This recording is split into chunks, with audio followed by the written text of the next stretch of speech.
My father, my mentor, my spiritual guide, Babajan Sayyidi Sheikh Muhammad Mohsin Yusufi, he often relates to this blessed Hadith Sharif, whereby Hazrat Abu Darda radi Allah ta'ala narrates that the Honorable Messenger, the most respected Prophet of Islam, the beacon of hope, a bearer of glad tidings, a messenger of peace, an embodiment of love, an expression of mercy, an omen of happiness, a paragon of virtue, forgiveness and tolerance, the unsurpassable model of behavior, the radiant one, the illuminated one, the most honorable one, the most distinguished one, the seal of apostleship, the seal of prophethood, the beloved of Allah, the beloved of all, the warmer of hearts, the coolness to eyes, the beloved Prophet Hazrat Muhammad Mustafa sallallahu alaihi wasallam is reported to have stated, "Laisa min abdin yusalli alayya illa balagani sautu haythu kana." That whosoever a person, wherever he may be, when he recites Darood upon me, I myself listen to the recitation of that Darood Sharif. So a confirmation that the beloved listens to the recitation of Darood Sharif that his lovers recite upon him. So let us then recite Darood Sharif once more. As-salatu was-salamu alayka ya Sayyidi ya Rasulallah wa ala alika wa sahabika ya Sayyidi ya Habiballah. So the blessed verse of the Holy Quran, which I just recited a while ago, and I wish to reiterate at this instance, that Allah Tabarak wa Ta'ala states in the sacred and majestic divine book, the Holy Quran, وَاصْبِرْ نَفْسَكَ مَعَ الَّذِينَ يَدْعُونَ رَبَّهُمْ بِالْغَدَاةِ وَالْعَشِيِّ يُرِيدُونَ وَجْهَهُ. And keep yourself familiar to those who call upon their Lord in the morning and in the evening, seeking His pleasure. Keep yourself familiar to those. So in this blessed verse of the Holy Quran, we relate to the accounts of the beloved Messenger, peace be upon him, and then the saints of Allah Tabarak wa Ta'ala. Hazrat Aisha Siddiqa Tayyibah Tahira Zahida Abida radi Allah ta'ala states that the Holy Prophet, peace be upon him, the beloved Messenger, peace be upon him, would stand in prayer the entire night, and he would engage in constant worship and remembrance of Allah Tabarak wa Ta'ala to such a degree and in such a manner that the skin of the blessed feet of the Holy Prophet, peace be upon him, would crack. And then the Holy Prophet, peace be upon him, would cry and weep the entire night while engaged in worship of Allah Tabarak wa Ta'ala. Thereupon Hazrat Aisha Siddiqa humbly inquired, "O Prophet of Allah, your previous sins as well as your future sins have been forgiven by Allah Tabarak wa Ta'ala.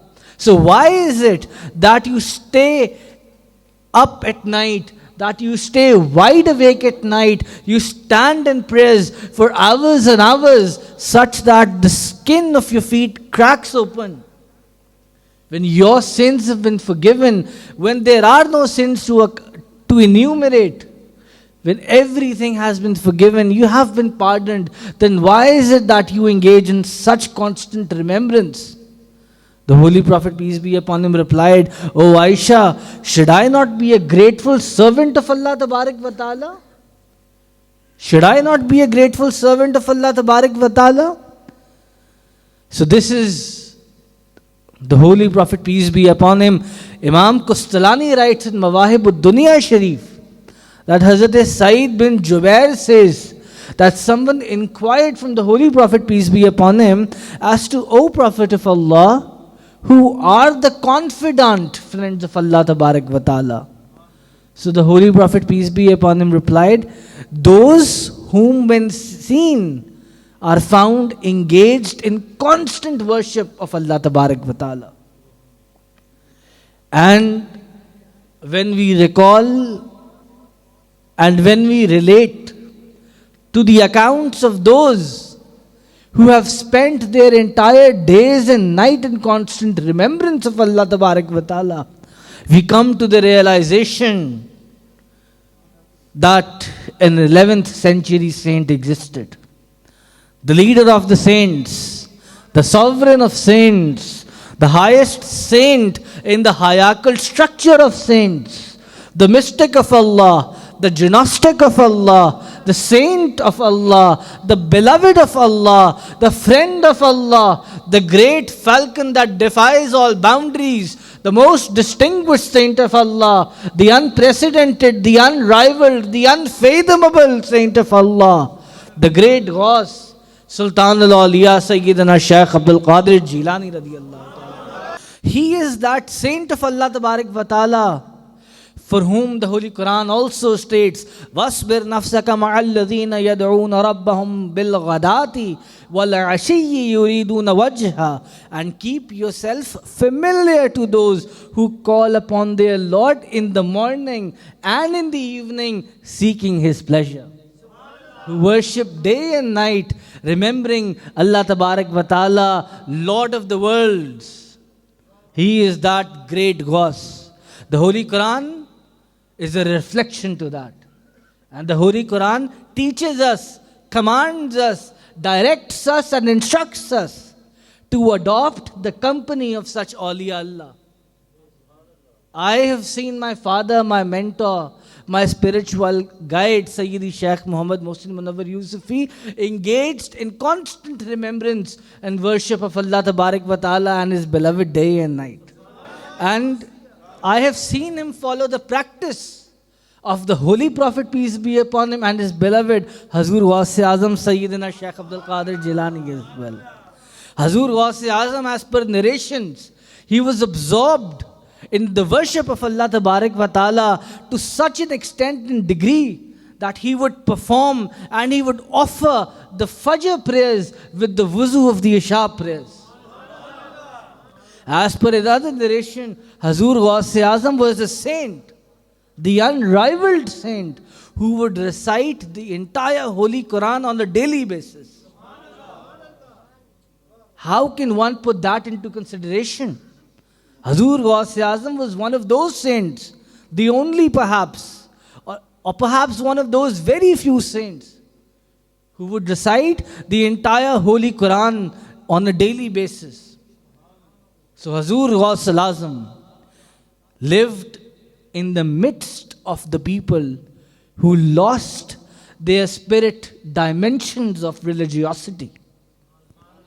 Religion had largely and plainly become a formality without a soul.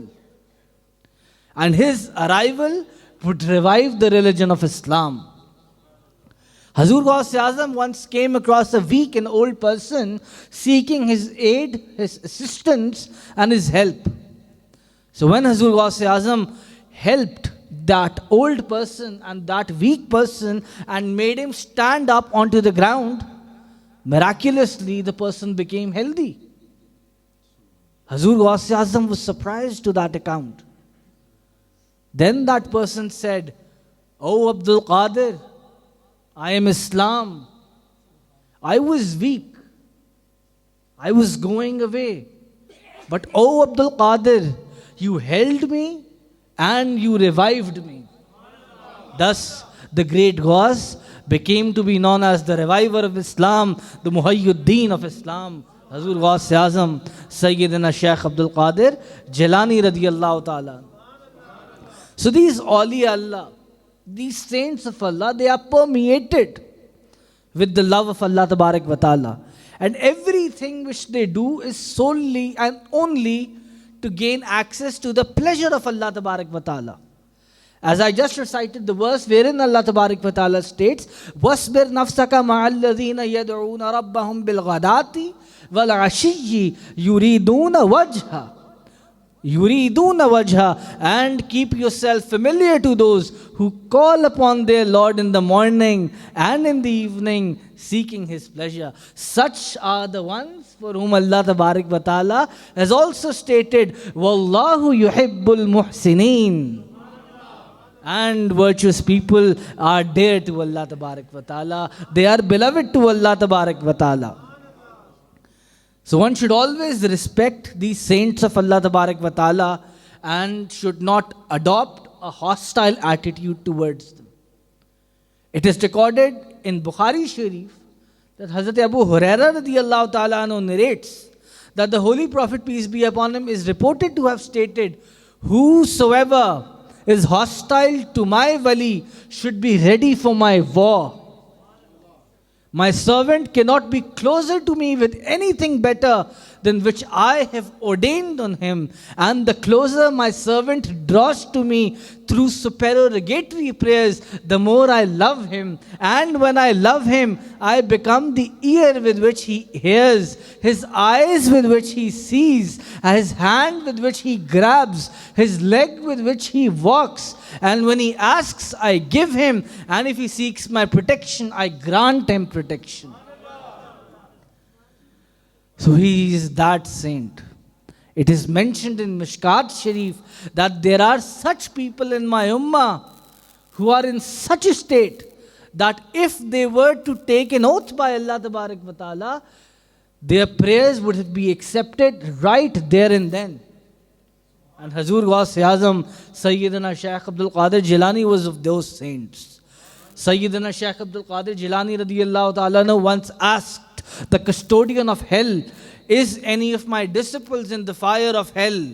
He replied in the negative, no. Sayyiduna Abdul Qadir Jilani رضی اللہ تعالیٰ then further said, I swear by Allah Almighty that my helping hand shelters my disciples, my murideen, in the same way as the sky shelters the earth. Even if my disciples are not virtuous, I am virtuous. And I swear by the one who has created me that I will not leave the court of my Lord until I make every single disciple of mine enter paradise.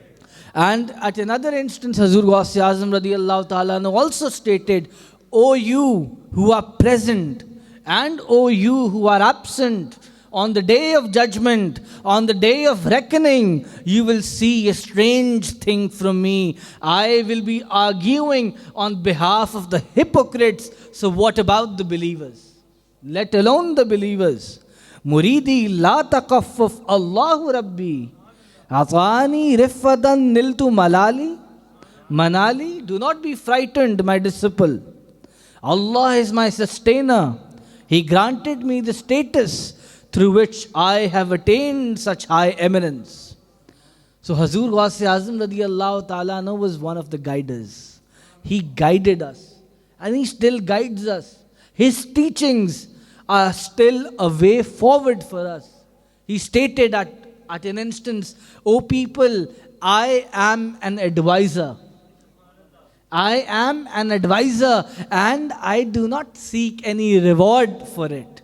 My happiness lies in your success and my sadness lies in your destruction. When I see the face of an honest disciple who has succeeded at my hands, then I feel satisfied and rejoice as how someone like them has turned out under my supervision.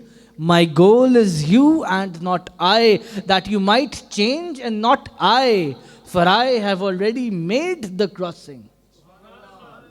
The Grand Mufti of Iraq, Muhyiddin Abu Abdullah Muhammad al-Baghdadi, he provides a vivid description of Sayyiduna Abdul Qadir Jilani radiallahu ta'ala in the following manner. He says that Sayyiduna Abdul Qadir Jilani radiallahu ta'ala, for him, truthfulness, sadakat was his banner. Openness was his stock in trade. Tolerance was his professional occupation. Remembrance, zikr, was his chief minister.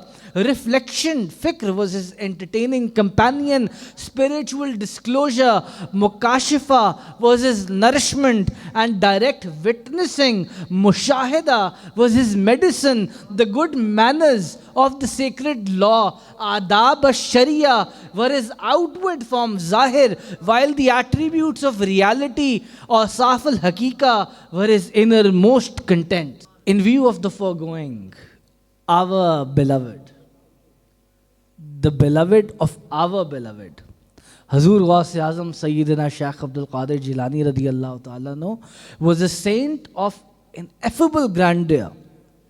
He was a beloved saint of Allah.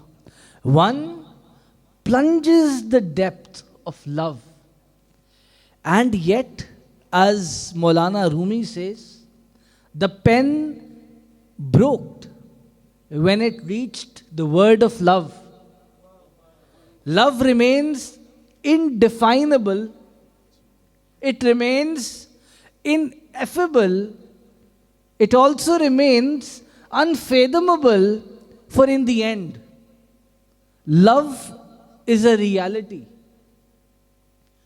Love is a reality that transcends whatever one writes or says about it. Likewise, one cannot understand the endeavors, the determination, the rank and station of Sayyiduna Shaykh Abdul Qadir Jilani رضی اللہ عنہ. The beloved saint of Allah Tabarak wa Ta'ala, his love for Allah Tabarak wa Ta'ala and the love of Allah Tabarak wa Ta'ala for him remains unfathomable, indefinable and ineffable. وَأَطْلَعْنِي عَلَى سِرٍّ قَدِيمٍ وَقَلَّدَنِي وَأَعْطَانِي سَآلِي. Unto me he revealed the ancient secrets. He adopted me and granted my request.